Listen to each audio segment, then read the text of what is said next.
So after years of teasers, gameplay trailers, and many delays along with radio silence from Bandai, causing a lot of people to suspect that the game was quietly cancelled, here we are and here I am playing a game I've nearly forgotten about, and that game is Digimon Survive. So remember Pokemon Sword and Shield? That game that came out about 3 Pokemon games ago? Yeah, so there was a video from IGN about why they have more excitement for Digimon Survive over Pokemon Sword and Shield nearly 4 months before Sword and Shield came out. Did you also know that there's a new Digimon title releasing this year as well? But I will say Sword, Brilliant Diamond, and Arceus did make the wait for Digimon Survive all the more bearable. But all that matters is that it's finally here. And it goes to show to Digimon fans just how strong the brand has been the last few years, with the release of all the new V-Pets, trading card games, and finally, a brand new video game. Although I will say the more I learned about this game, the more I wondered if I would truly enjoy it despite how much fun I had playing the original Digimon World games and the more recent Cyber Sleuth games. Because the more trailers I watched, the more I realized that this wasn't going to be like any of those. You see, there were 2 main reasons why I began to doubt my ability to really get into this new game. For one, it was clear from the first trailer that this was going to be a tactical RPG or strategy RPG, as some people like to call it, and I don't have anything against this genre, but I just haven't played one in a long time. The last one I really got into was Final Fantasy Tactics on the PS1. However, I decided to do something about that. During this long wait for the game to finally come out, I pulled down one of my favorite tactical role-playing games, Dragon Force, for Sega Saturn. And as much fun as I was having, it quickly became apparent that this game couldn't be any further away from Digimon Survive on the tactical role-playing game spectrum, where Digimon Survive is a grid-based tactical RPG between long sessions of visual novel. Dragon Force, however, was a real-time tactics war game. So that didn't really help prepare me, but I kept playing because it's Dragon Force.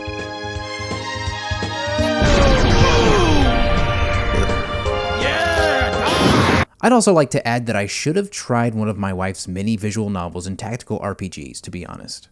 I was married to an expert this whole time. So anyways, when the game finally dropped, a lot of people were mentioning that it does indeed have quite an emphasis on the visual novel aspect over gameplay, which is fine as long as the story is interesting. I heard some people say that the ratio was about a 70-30 split, but if you're really taking your time to talk to everyone, it's more 80-20. I will say that some of the dialogue is entertaining, although some people are reporting typos and other grammatical errors, and luckily there's no god-awful 4Kids tier dubbing during the VN moments, it's all in Japanese. A simple patch can fix the translation and grammatical errors, but a patch can't fix a bad dub. Now bear my Arctic Blast!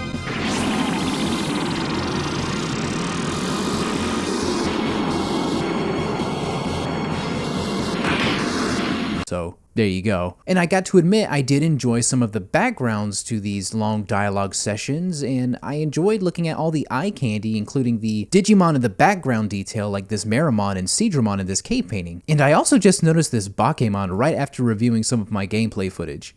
I kind of felt like I was binge watching some new dark season of Digimon involving a much darker story surrounding a bunch of high schoolers who make one of maybe 5 faces. Now, it's not all reading. You will have some moments where you can get involved in how the story progresses through a series of choices, and these dialogue choices set you on one of 3 karma paths: Moral, Harmony, and Wrathful, which are actually color-coded green for Harmony, yellow for Moral, and red for Wrathful. Something else I notice is that the karma type for each piece of dialogue is in the same place, with Harmony on the right, Moral on top, and Wrathful on the left, which kind of helps streamline the experience.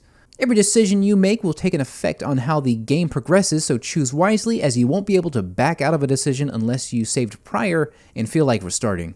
However, the most important part of these decisions is the path it puts your Digimon on. For example, I evolved my Agumon into a Tyrannomon by consistently choosing the Harmony path when presented with a choice to do so. If I went with the Moral path, I would have had a Greymon instead. This actually reminds me of the Digimon V-Pets, as your decision on these devices can affect your Digimon's evolutionary path, or as I like to call it, Digi-evolutionary path.